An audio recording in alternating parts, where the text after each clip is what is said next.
Hello, welcome back to the LineStar MLB DFS breakdown for May 2nd, Tuesday. I am back. We're back. We're going to go through everything. But first, make sure to like, comment, and subscribe to all our videos. It helps us out a ton. Lets us give you as much free content as we possibly can. And if you're not already, make sure you're a LineStar subscriber. It's $29.99. We'll give you access to all of our props, all of our DFS, the tools. You can go through this rundown just like I do and make all of your own conclusions from that.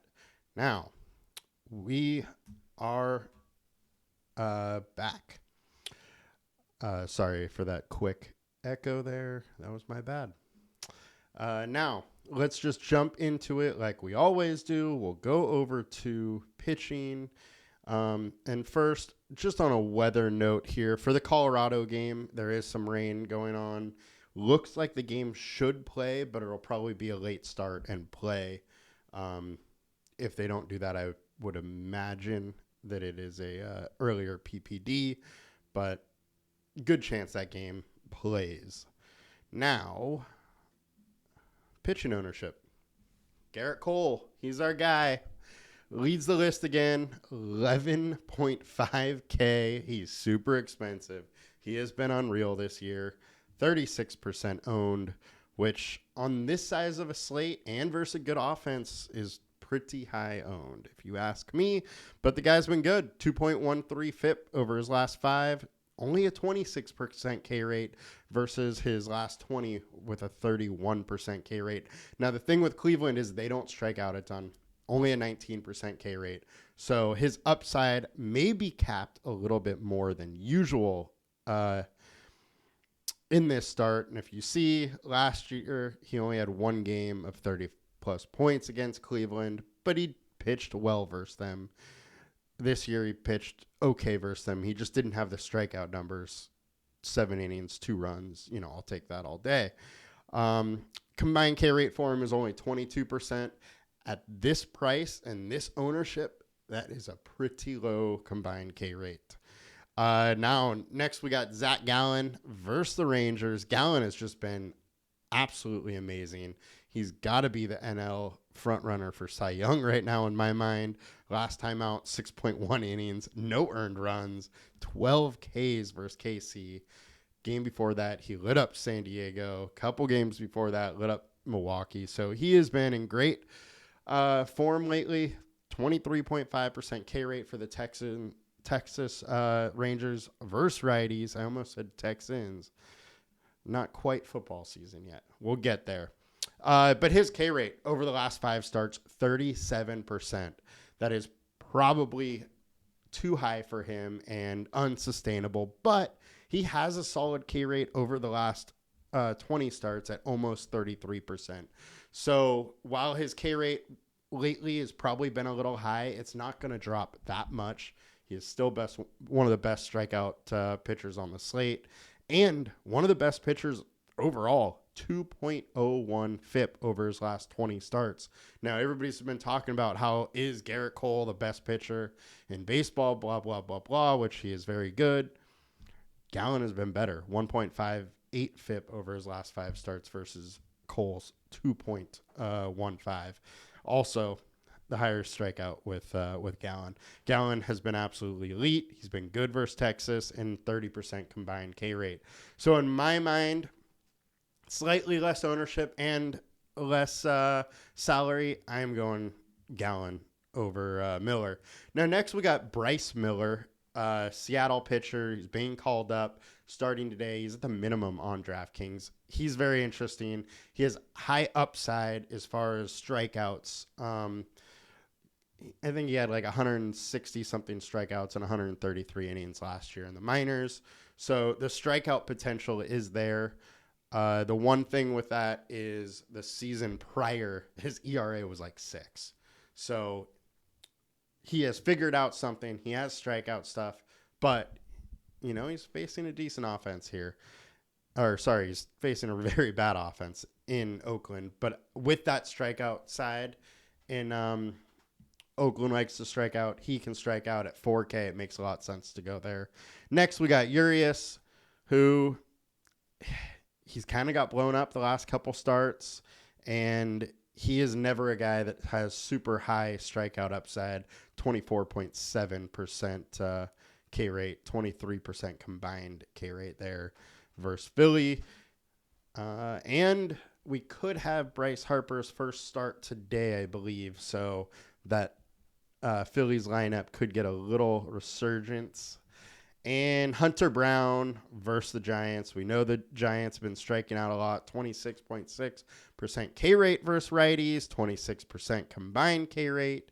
And we've seen Brown have some real nice ceiling games here. 8 Ks, 7 Ks, going 7 innings. So I think you got to be slightly interested in Brown. Mason Miller is another guy. High strikeout upside. He went 86 pitches his last start, could get over 90, and I would not be surprised if he's has 6 Ks or so. So at his price, he's interesting even versus a good offense. Joe Ryan has been insanely good, but I think he's just a little bit expensive. I would expect slight regression in his strikeout numbers to start the year, but he's a solid pitcher. Strom is another one who is interesting. He's versus the Dodgers, which is always scary, but at his price, 36% K rate over his last 5 starts, 31% over the last 20, where it's not really actually 20 starts that we're going over here because it's only 38 innings, but probably more like 6 starts or so. His K rate's been insane. You can't discredit that. I think he is interesting. Dodgers could get to him, but he could also, rack up a bunch of Ks in 5 innings and be useful at his price. So there is a little worry that he only went 60 pitches last game and 5.1 innings. In the game before, 5.1 innings, 11 Ks, 82. He hasn't really pitched past 5.1 innings, so I don't know totally what Philly is doing with him there, but he should be able to get into that 80 pitch range. But, who knows? Just understand he definitely has some sort of limit on him.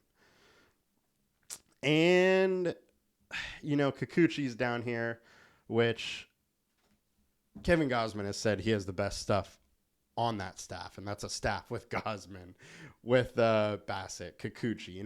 It's a good pitching staff, and Manoah's there too.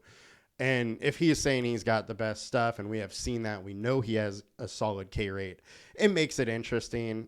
You just never know what you're going to get with him. He could have a 30-point game or a 5-point game. But nobody's going there, and he's somewhat cheap.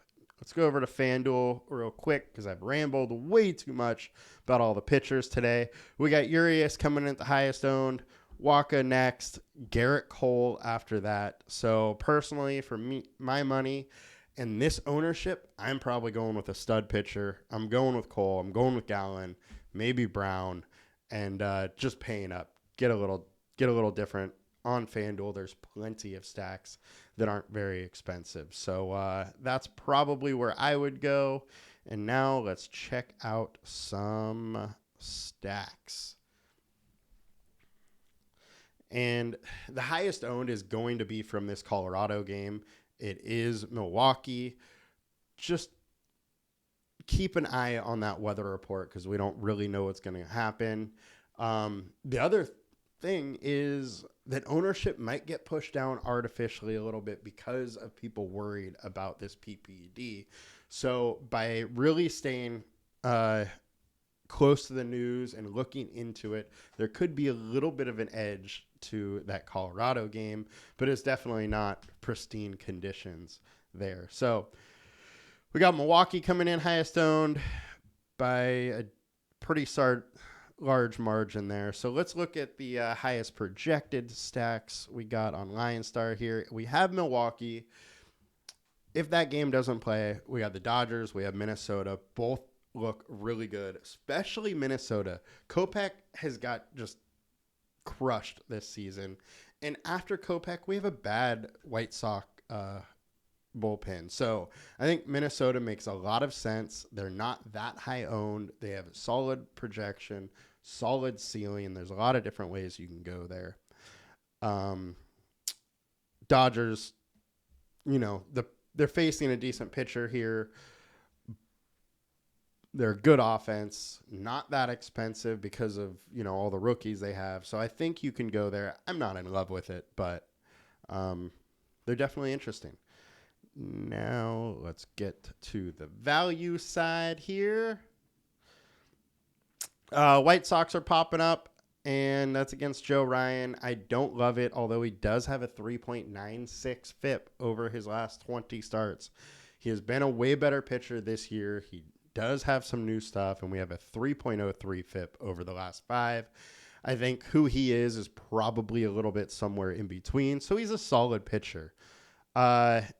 Next, with Boston, Kikuchi's popping up as a pitcher to attack here, and it makes sense. He's boom bust. He either gets crushed or he has a great game and has 6-7 plus strikeouts. So never know what you're really going to get from them. Washington's popping a little bit. Oakland, none of that intrigues me that much. And then on the ceiling side, Texas is popping up, which they have a good offense, we know, but it's versus Gallen. I'm not going there. I think even if Gallen does get pulled early, it's just very, very unlikely that Texas produces the ceiling that we need. However, with that being said, tools are saying it's likely. The projection's not too bad. The ceiling's solid. The floors, whatever. It's just because of the Texas lineup. So another ceiling one, Dodgers. We talked about them slightly in a decent spot here.